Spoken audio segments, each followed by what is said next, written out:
I need the message to be empowerment and education. So I don't just want to work at a hospital and under someone else's message and someone else's meaning.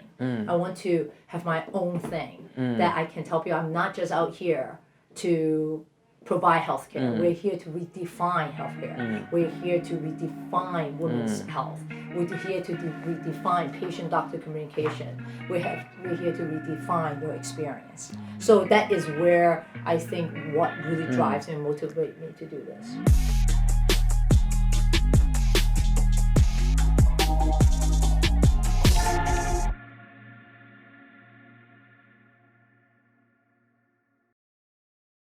Hello everybody and welcome to another episode of NY100. I'll just give you a background of what's going on here. So if you've been watching a few of my interviews, you see there's like a consistent theme that's been going on with growth and scale. And I've been blessed to have brought in a lot of business within the last couple of months. And so I'm rushing, I'm doing this, I'm preparing for the interview and whatnot. And luckily my sister is in town and my sister is pregnant, right? And I said, hey, sis, would you mind dropping some questions? And she brought me a list of questions that she wanted to ask me, and I thought it was very helpful for you. So today I'm sitting with no other when it comes to fertility. Dr. Luk of Next Gen Fertility, Harvard, Yale. I mean, just a really complete background. And now you are the co-founder and director of Generation Next Fertility. Of Generation Next Fertility. So in this interview, first off, I have to do a disclaimer here. This is just for general purposes only. If you'd like specific advice, please, I'll leave Dr. Luk's phone and website here so you can contact her. And I just want to give you I know I'm talking a lot, but let me just preface you. All the questions will be listed in a time frame. So if you have a specific question that needs to be answered, go on the link in the description. You can watch, get your specific question. But if you want to just come in for the ride, we're going to be talking about 3 topics today. But thank you for coming along the ride. And thank you, Dr. Luk. Welcome to NY100. Thank you for having me here. This is a pleasure. And so my first question is so how did you get started? How did this thing come about for you? Well, I always loved science when I was a child. And women's health medicine means a lot to me since I was a little girl. My mom was given away in China because she was a girl. So I always want to fight for women's rights since I was a little girl. Wants to learn more about women's health, want to learn more about biology. As I went through, when I immigrated here in America, I had the great opportunity to get the education here.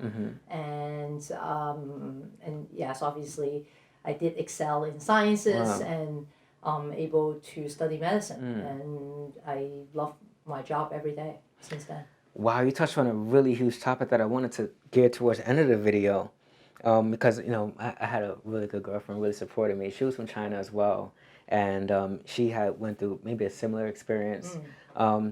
So I just want to know, okay, so tell me about your upbringing, because obviously you went to some prestigious schools, you got a great education, but what led you to that? Why did you? What was that, I guess, the conversation in the household surrounding education? Education is big in my household. Like, you want to do well, you always have to be educated and be empowered and be informed. Not for women's rights per se. I don't think even my parents or my mom taught me anything about women's equal rights. It's more like you just study. But I needed a purpose. And I have seen how women sometimes being mistreated, not just in China, even in America and many places, or uneducated about one's health, teenage pregnancy. I was working in healthcare, like a volunteer, elderly home and volunteer places. So I do lots of healthcare work too, when I volunteer work. But most importantly is how I think the competition and the competitiveness in me and try to excel in all this is because I feel like I wanted, and interesting to touch on, so sensitive, is that because my uncle is a doctor, and so you want to prove to their family a woman can also excel.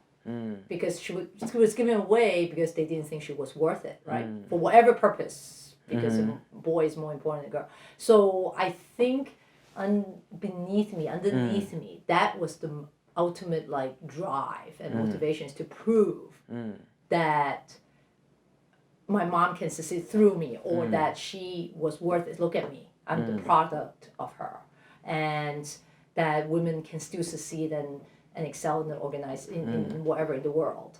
And I think that is really what drive me to be a doctor. I mean, to be excelling in schools and on to college, because it's a long journey. I don't even know, it's like 4 years college, 4 years, like every time you have to be the top to get to the next program.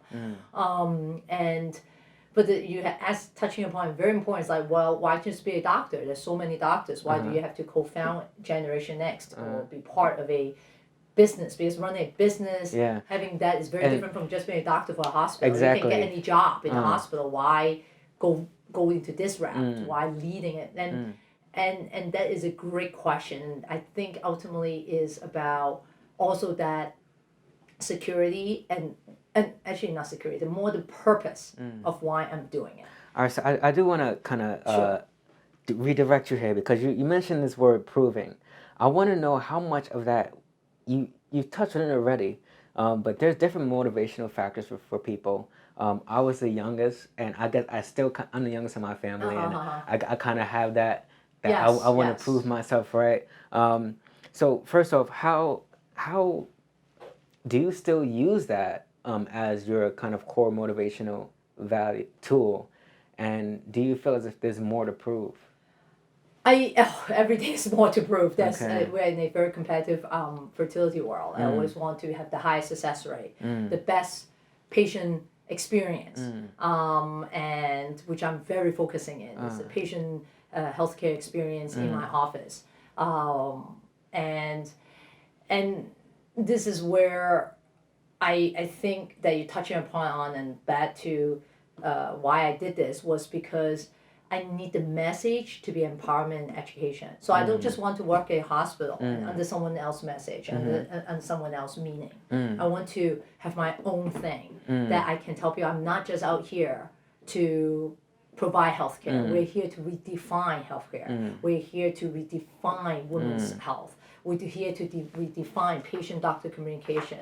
We're here to redefine your experience. So that is where I think what really drives me and motivates me to do this. This interview actually couldn't have been more, like, I guess, timely for myself. My sister is visiting from Maryland. She gave me a list of questions today that I think I want to ask. I mean, because it will be beneficial for the viewers in terms of if you're going through pregnancy, or if you're about to, or you're planning it. These questions will be very helpful for you. So let's dive into that. So one of my plans, I remember I was on the phone with a friend, and we were talking about, like, well, yeah, she would have been more than a friend. But anyway, talking about, like, children and whatnot, and having babies, want to have really healthy babies and whatnot. And then, so I kind of want to split this question, before I actually get into my sister's questions, I want to split this question into two parts. What should a man do leading up to pregnancy if they want to plan ahead, and then what should a woman do? So I'll start with a man first. First off,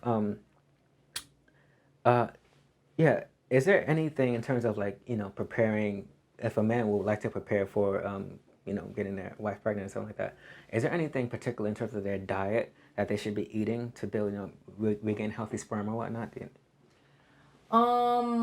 There are many things that actually men can do in terms of lifestyle, like any illicit. Marijuana is one of the drugs that can really affect motility and morphology of his sperm. Okay. So marijuana would not be good. Okay. And then in terms of there are some talk about smoking, also smoking, drinking. Keeping a very healthy diet is very important. I have seen men who are under weather, like having infection or something, like a flu or a lung infection. Sometimes that can also affect sperm. So maintain a very good daily activity is very important. Now, it's funny, you asked me this. I actually was on some other media, was talking about tight jeans or pants. So the testicles is our gonads for women are inside the body. Okay. The gonads for men are outside the body, and the reason is because the testicles very kind of in a lower temperature, so if you're wearing tight jeans or pants, the theory is that you can bring too close to your body, and it can cause this decrease in sperm count and motility, and because sperm does not like hot, they like to be a little bit cooler. Okay. So that will be one thing that I would suggest. Okay. And then there's this theory, literally I've been watching several videos about this leading up to, is daily masturbation good? Is it, do you want to do it as frequent as possible? Do you want to lengthen it out? Or is it once a week? There's so many different theories on this. So I want to get your take on this. Is frequently, or is it what? Actually, if the sperm count is great, daily masturbation may not hurt the count. However, if you are with your partner and be trying to get pregnant, and you've been having trouble, or your sperm count is not very normal or less than normal, let's say normal is about 50 million per ml, yours is a little bit lower, let's say 10 million per ml, then I would tell patient to usually abstain about 3 to 5 days before the day that you need to perform. Create a buildup. Create a buildup. And also for semen analysis, we do ask our patients to withdraw from doing masturbation or refrain from masturbation for like 3 to 5 days. So then, or sex activity. So then we have a more accurate sperm count. All right, and then I want to lead on to the woman's side, and then one of the things my sister, she sent me a list of questions. The one thing I remember, because it's on my phone, I remember this. She said, is there a thing as, can a woman actually be prepared for pregnancy as much as she may want to, but is there such thing as really being prepared, or is just? I think healthiness is important, and and that's really up to one point if you're in a good relationship or not. I think it's really how one wants to ultimately have a family. I have seen and patients that wait, like my colleagues who went through medical school and the training, they wanted to be more relaxed before they have the baby, but the problem is there's never a good time to have a baby, especially if you are very busy, you have your own career.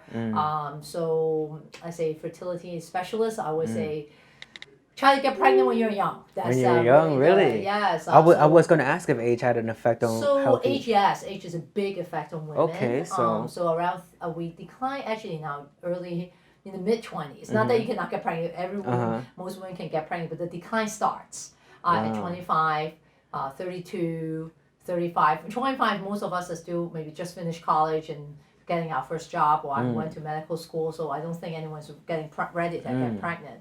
So majority of women, well, not majority, but there's a trend of women right now delay their biological clock. And that's why some younger women are now deciding to do egg freezing. So just so I know what it is, can you just explain what is egg freezing exactly? So the biological clock is very important. And so I think it is very important to, why egg freezing, people start to do egg freezing because they want to capture the biological clock at the earlier time. When I say biological clock is very important, what I meant is learning about the biological clock is very important, understanding why you do what you're doing. But egg freezing, usually as you're younger, you have more eggs and better eggs. As you get older, your eggs get worse. And what about men? Does it matter with age, or? Men is as matter with age, but they don't decline as fast as women. So we menopause at 50. Fortunately, unfortunately, guys, well, not actually, it's fortunately, I guess, they do not have spermopause at 50. So the decline of women is much faster than men. And then, so here's another question straight from my sister Rebecca. That's her name. I remember I saw a post on your Instagram saying that exercising is quite, is really good for pregnancy.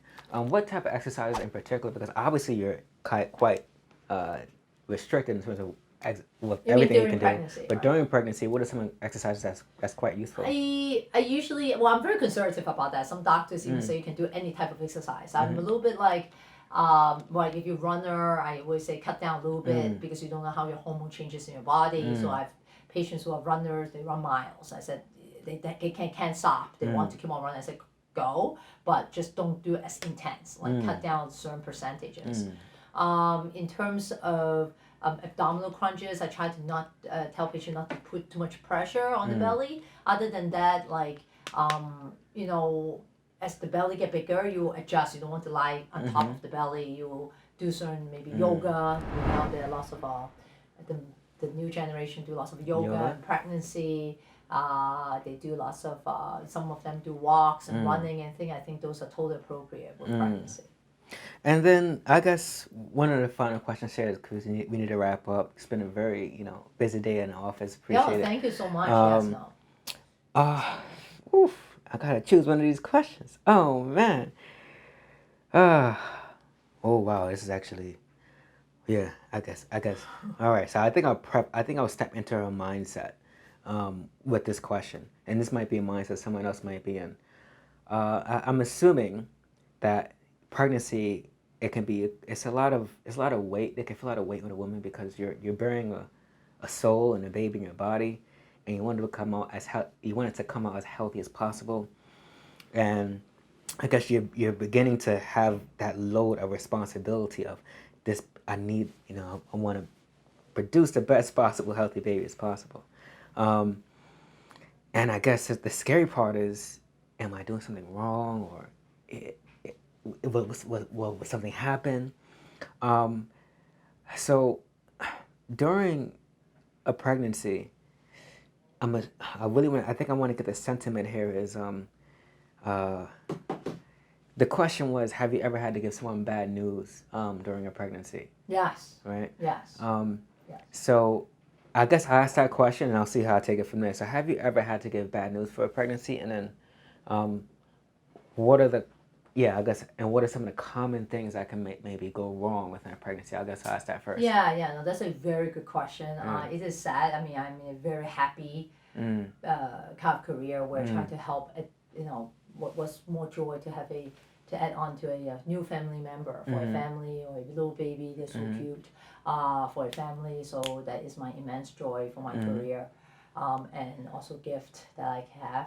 But it is absolutely true that certain pregnancies may not go all the way to the happy ending, and it's very difficult times for me as a professional because you want everyone to get pregnant, have live birth, and sometimes if they have miscarriages or the pregnancy was growing and stopped growing, those are the couple of the times where it's a difficult conversation to have with the patient.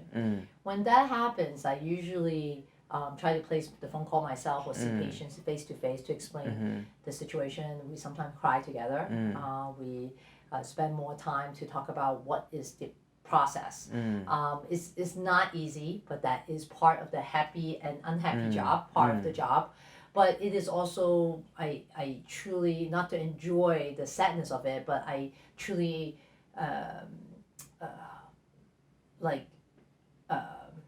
how do I say this, but grateful and honor to be in that process with the patient. That they also entrusted in me to be their partner to try to get it pregnant, and now if something bad happened, they will they want it. They're asking, they're yearning for your care and your help, and it is amazing that some of the patient, when that happens, I never, because that you're there, they're able to spend that extra heart-to-heart care to the patient.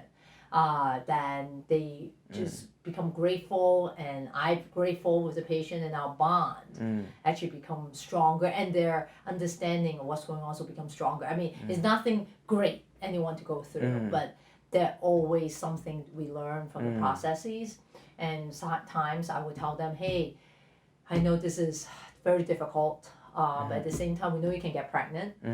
Now let's see why this is happening. What is going on? Is it the chromosome makeup of the embryo that's happening? This is your body rejecting the embryo. So we try to find out what causing this to happen for it to happen. And just a quick question to bounce off of that. Is this some of the things that happen you can't really detect during pregnancies? Like sometimes you have to actually be pregnant to actually see what happens. So you can't foresee everything. Sex, let's say a patient come in, they cannot get pregnant. I tell them, oh well, they would help me to tell me when to have sex or something like that. So from that simple way, you cannot. There's no genetic testing. Obviously, the egg and sperm they would meet So basically, you can't foresee everything beforehand. That's right. You can avoid. But with IVF, okay. There's something called pre-implantation genetic testing, where we can make the embryo, test the embryo before we put it in. Okay. But sometimes 70 to 80% is great. Okay. It should not be an issue. But there's always the 10%, and yes, chance. It's not the embryo's fault or the body. It's just sometimes it didn't miscarried, and that can happen too. So Dr. Luk, thank you so much. I'm sorry we have to cut this short, but guess what? This does not end here. I'm going to leave Dr. Luk's Instagram. Generation Next Fertility. Generation Next Fertility. Sorry about that. Generation Next Fertility. I'm going to leave their Instagram here. They have a lot of great information on the Instagram accounts. So I implore you to look through that, give it a follow, give it a like, and then you'll gain some great information on top of this interview. Thank you so much, Dr. Luk. I have a few questions I'd like to ask all of my guests. We'll do a little speed round. Urgency or patience? Urgency or patience? Yeah. Patience. Okay. He's saying that quite confused. Yes. What does that mean? Would you rather someone to be urgent? Or do you prefer urgency or do you prefer to be patient? To be patient. To be patient. Yes. Okay, I'm working on that. If you had to go back into your Dr. Luk, where you were just Luke, back and transfer back to Yale or Harvard, what would be the one thing that you would want to tell yourself if you had 30 seconds? And you're transferring back. I would tell myself that the road is very long. It's not a sprint. It's a journey. So try to enjoy each day as much as you can. Brilliant. And then New York in one word. Exciting. Thank you so much. Would you mind telling the camera, but this one, your website so they can follow you? Hi, this is Dr. Janelle Luk. Our website is www.generationnextfertility.com. I also have a Instagram where the handle is at Good Luck Luke, and Generation Next Fertility is our next handle. So it was a pleasure to be here, and thank you so much for the interview. Thank you so much for watching, and remember, be great. Cheers.